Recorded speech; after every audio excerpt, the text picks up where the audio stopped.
Hoy me gustaría, buenos días a los que me han saludado, hasta que no nos había visto. La verdad que yo también estoy muy contenta de estar con vosotros. Eso de poder compartir con vosotros en estos momentos, la verdad que es un privilegio y os doy muchas gracias por invitarme, de verdad que sí. Hoy me gustaría hablaros de una cosa aparentemente bastante común, que son un vaso. Un vaso, que es un objeto que normalmente se utiliza pues, para retener o para contener algo, algún líquido, un vaso, un recipiente. Puede estar hecho de muchos materiales diferentes. Desde la antigüedad se han estado creando pues, de metal, de vidrio, de piedra, de barro. Y su propósito es ser llenos de una sustancia particular. El uso de esta imagen de los vasos en la Biblia es bastante frecuente. No sé si recordáis alguna historia. Y nos enseña cosas muy interesantes sobre la naturaleza humana y el poder de Dios. Los vasos o recipientes, por norma general, son frágiles. A no ser una copa de metal, ¿no? Que es lo único que pienso yo, que cuando se cae al suelo no se parte, pero todo lo demás se podría partir. Se abolla, el metal se abolla, pero no se rompe. Y esa fragilidad de los vasos representa nuestra condición también frágil y limitada como seres humanos, mientras que el poder divino se manifiesta cuando permitimos que Dios obre a través de nosotros. Porque no es tan importante de qué está hecho, el material de qué está hecho el vaso, sino lo que contiene. Por ejemplo, en 2 Corintios 4:7, Pablo nos dice que tenemos... 2 Corintios 4:7. Tenemos este tesoro en vasos de barro, para que la excelencia del poder sea de Dios y no de nosotros. En este versículo sobresale la idea de que nuestro valor no radica ni en nuestras propias fuerzas o habilidades, sino el poder sobrenatural de Dios actuando en nosotros. Y ese es el gran tesoro que contenemos como vasos de barro. Dios mismo obrando a través de nosotros. Se nos habla en la Biblia de diferentes vasos, unas veces como recipientes que contienen algo, agua, vino, otras veces como recipientes valiosos que guardan tesoros en su interior, cosas de valor, como por ejemplo cereales, perfumes, también que se utilizan para el templo, vasos que se utilizan para el templo que contienen ofrendas o ceremonias. Otras veces nos hablan de los vasos como algo de muy poco valor, como el barro, frágil, como hemos dicho, que se rompe y que a veces hay que moldear. Otras, incluso en la Biblia, habla de vasos de forma simbólica, como si un vaso representara a una persona, como hemos leído en el caso de Pablo. Es decir, que las personas somos vasos especiales y tienen que cumplir o no una misión o un propósito. Por ejemplo, fijaros lo que dice Lamentaciones 4:2. Los hijos preciosos de Sión, comparables con el oro fino. Wow, o sea, comparables con lo mejor. Pero ¿cómo son tenidos por vasijas de barro? Obras de manos del alfarero. Así que desde el Antiguo Testamento hasta el Nuevo Testamento vemos que los papeles, los vasos, suelen salir pues, varias veces y tienen un papel importante y simbólico. Yo he encontrado hasta 8 tipos de vasos diferentes y vamos a verlos muy brevemente qué es para qué se utilizaban y qué enseñanza podemos encontrar para nosotros. El primero que quisiera hablar es vaso de honra. La tradición judía colocaba estos vasos de honra en la entrada de las casas para que el que la visitara o fuera de la casa pudiera tener accesos a ello. Y siempre estaban llenos de agua. ¿Con qué finalidad? Pues para poderse lavarse las manos o los pies de aquellos que entraban en la casa. O sea, que eran unos vasos que sirven a los demás. También estaban los vasos de misericordia. Los vasos de misericordia son muy similares a los vasos de honra, pero estos se colocaban a los lados de los caminos. Qué curioso, ¿verdad? Y tenían también la misma finalidad, los caminos o cerca de las entradas a las ciudades, para que el viajero pudiera saciar su sed o refrescar su rostro o limpiarse también. Era un acto de misericordia de la gente de ese tiempo. Tenían ese cuidado, ese detalle. Otro tipo de vaso que aparece en la Biblia es el vaso o instrumento escogido. Algo se ha dicho esta mañana por aquí, que seamos escogidos, ¿no?, para llevar a cabo nuestra misión. Pues los vasos escogidos son, cuando se habla de eso, son específicamente relacionados a personas. Dios escogió a personas para llevar a cabo a su misión aquí en la tierra.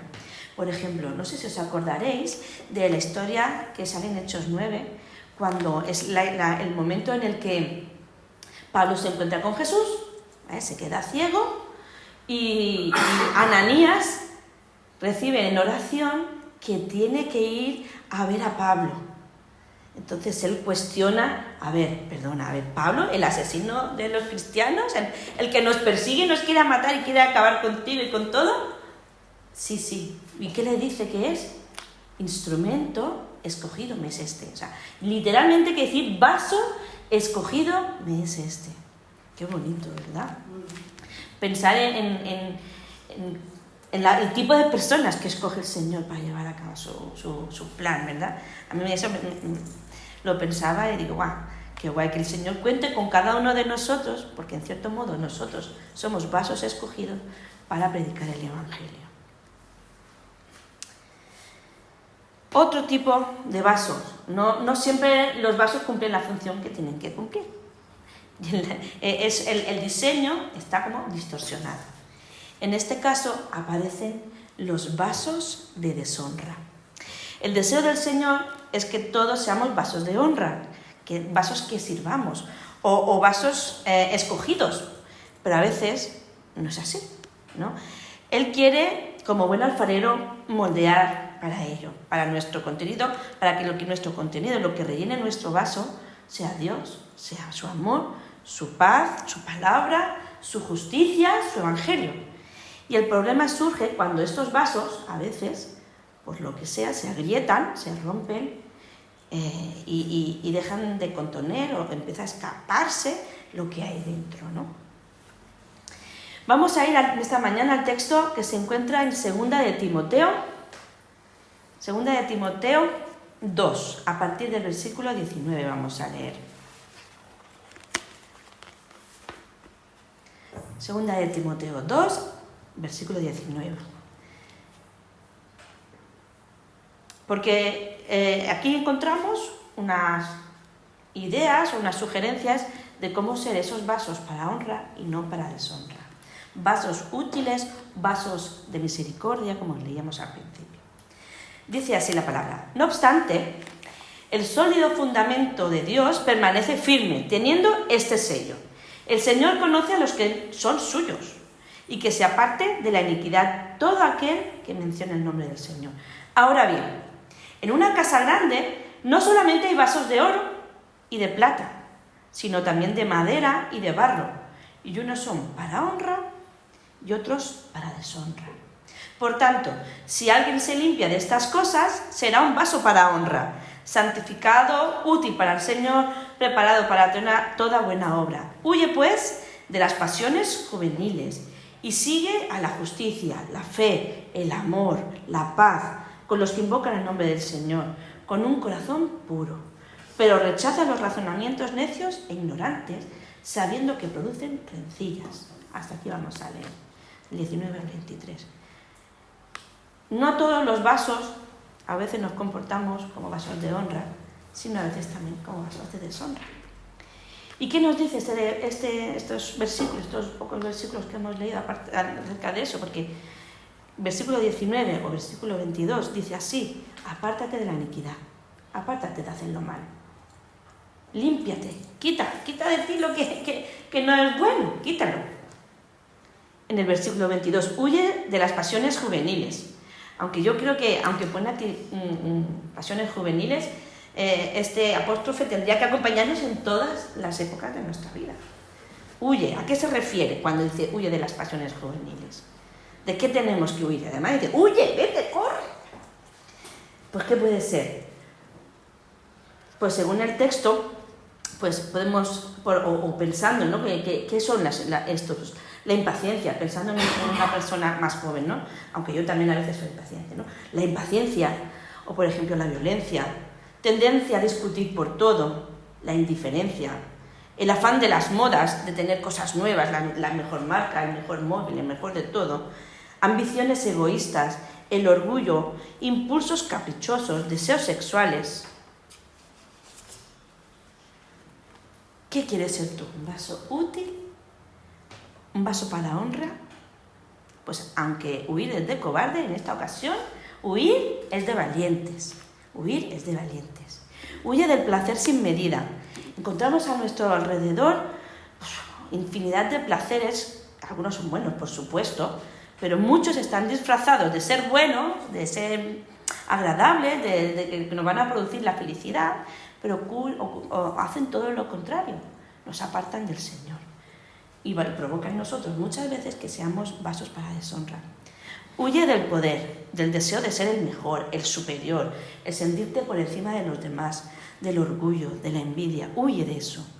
Huye del deseo descontrolado de llegar a tener posesiones, tener y tener. Cuando tenga esto voy a ser feliz, cuando tengo aquello. Huye de todo eso. Porque es de tontos, de necios, ¿no? Que querer hacerse los tesoros aquí en la tierra en vez de hacerse los tesoros en el cielo. Por otro lado, el texto nos anima a seguir, dice literalmente a perseguir, ¿qué cosas? La justicia, la fe, el amor y la paz, para llegar a ser vasos de honra, vasos de misericordia, escogidos para toda buena obra. Y eso solo se consigue, ¿cómo? Pues siendo un discípulo del Señor. Un discípulo es alguien que sigue a Cristo, que da fruto. ¿No se entiende? Un discípulo que no dé fruto. Un discípulo da fruto. Enseña a otros lo que Jesús ha hecho por cada uno de nosotros. Y hace todo lo posible para que el hermano, el familiar, el vecino, el compañero, el que está a nuestro lado, se acerque a Dios. El discípulo es aquel que allá donde está brilla con su luz.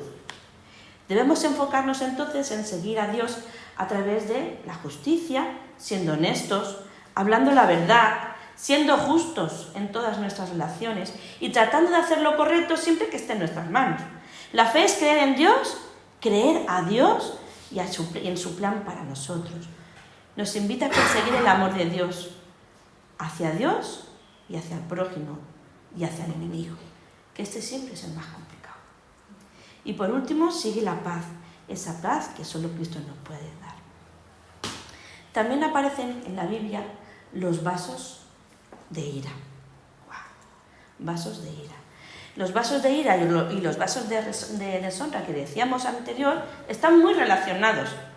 Y el destino de estos vasos, según dice en la Biblia, es la destrucción. Están tan centrados en desobedecer, en no dejarse usar por el Señor, que no tienen solución ni en el taller del alfarero. Porque como vasos frágiles, muchas veces en la antigüedad era así, pasaban por las manos del alfarero. Y luego veremos cuáles eran estos vasos. Estos vasos son totalmente desechados, ya que lo que más pueden hacer es deshonrar, ser utilizados para cosas viles y contener dentro de sí basura. Solo basura, porquería. En Romanos 9, Pablo también nos habla de estos vasos. Y el Señor es paciente una y otra vez. Es lento para la ira que hemos leído, pero grande en misericordia. Tiene paciencia, pero si no pasas por el taller para ser restaurado por Él, vas al fuego directamente. El vaso de ira será desechado.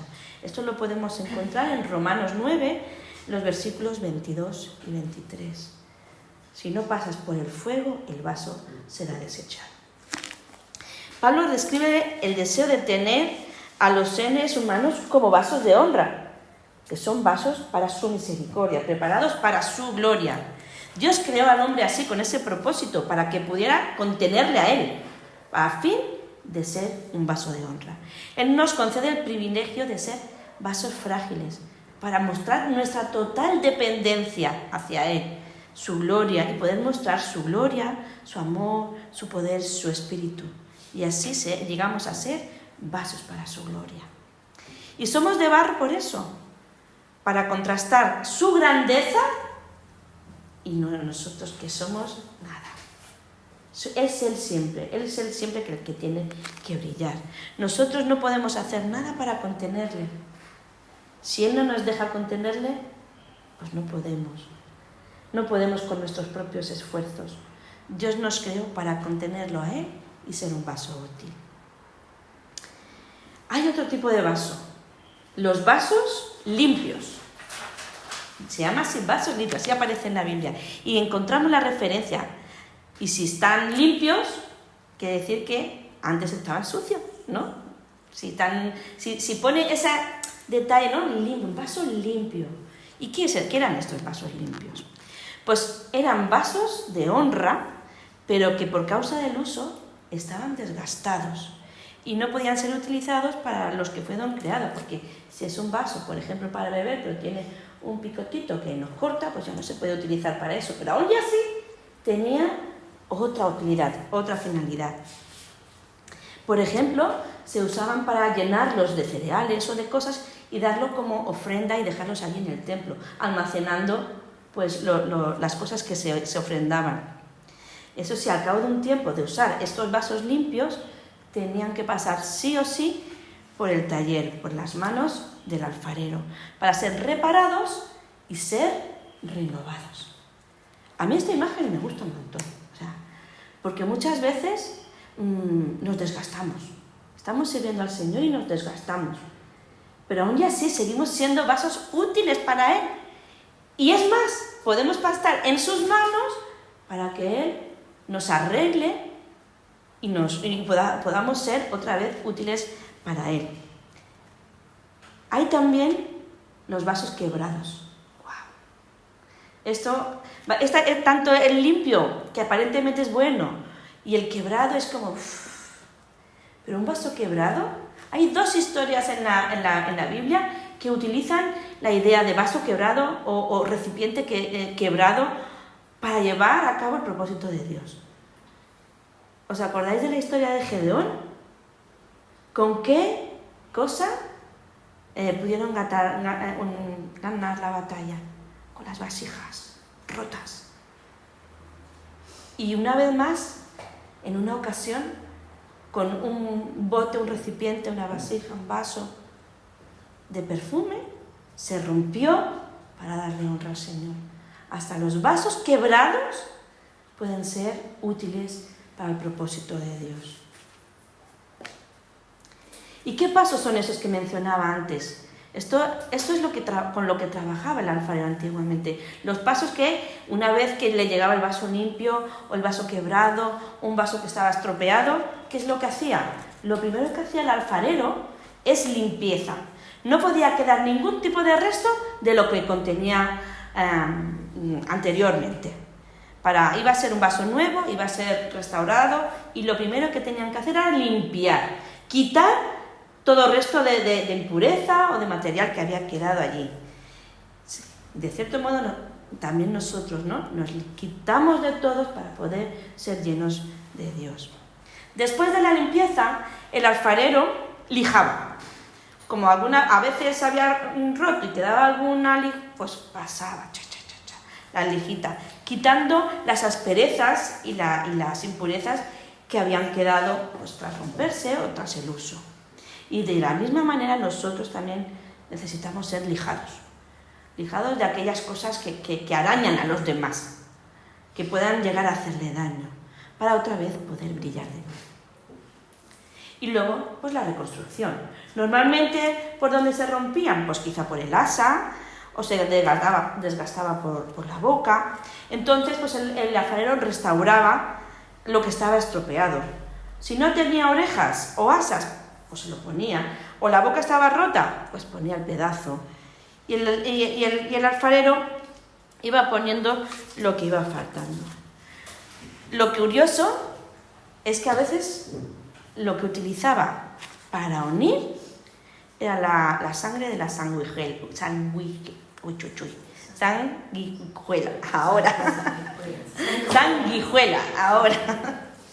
mezclada con el barro para unir esa parte que se había roto. Y por último, ¿qué es lo que tiene que pasar la pieza restaurada? Por el fuego, por el horno, donde se consolidaba la restauración y se ponía a prueba si el arreglo que había hecho era útil otra vez. Curioso. Lo de la sangre. Yo cuando lo leía digo, ¡guau! Porque hay muchos paralelismos con lo que el Señor hace con nosotros. Y Él es, en textos de la palabra sale, ¿no? Que Él es nuestro alfarero que va moldeándonos, ¿no? Y que su sangre es la que nos limpia, la que nos quita lo que estorba, la que nos lija y nos une a Él, ¿no? Y a su palabra. Qué bonita esta imagen, la verdad, de tener que pasar por el tallero. Y eso es muy similar a lo que el Señor hace con nosotros. Cada paso que el alfarero hace con nosotros nos acerca más a Dios, a lo que Él quiere que seamos. Cada uno de nosotros tiene una función, es un vaso. Pero ¿qué tipo de vaso eres ahora? ¿O qué tipo de vaso quieres llegar a ser? Porque nos podemos sentir, como decía antes, un vaso limpio, un vaso de honra, que está a su servicio, un vaso desgastado, quebrado.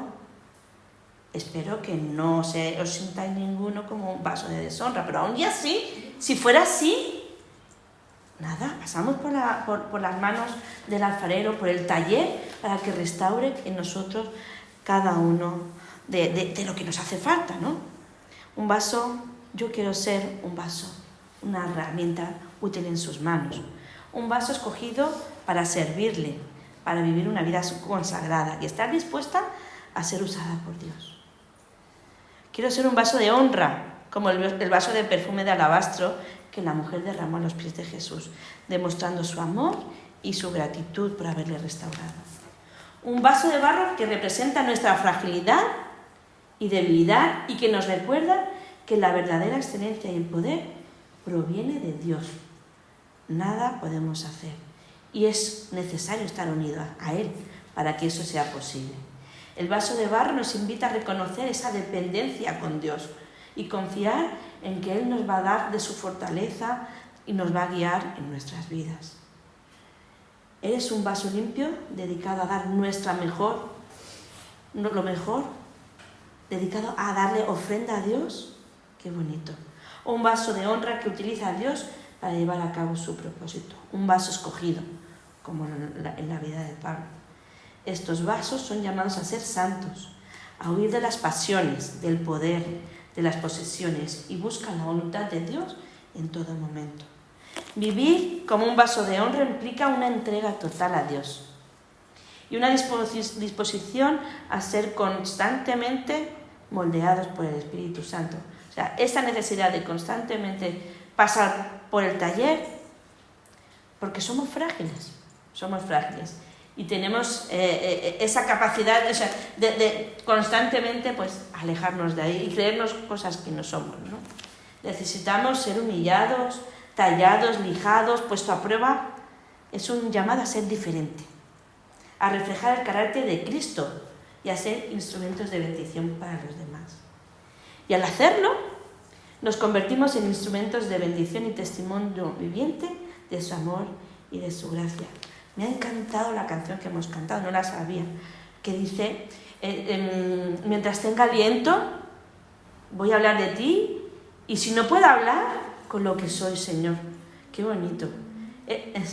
Que me ha encantado esa imagen, ¿no? Porque a veces, ¿no?, por cómo nos sentimos o por lo que sea, ¿no?, ¿cómo hablar? ¿Qué decir? O ya no me queda nada más. Pues que simplemente con lo que somos, que podamos reflejar a Dios. Qué bonito ese testimonio. En definitiva, ser un vaso de honra implica vivir de acuerdo con los principios y los valores que la Biblia nos enseña, permitiendo que Dios nos moldee y nos use para su gloria y el bienestar de todos aquellos que nos rodean. Que el Señor nos ayude a ser esos vasos. Amén.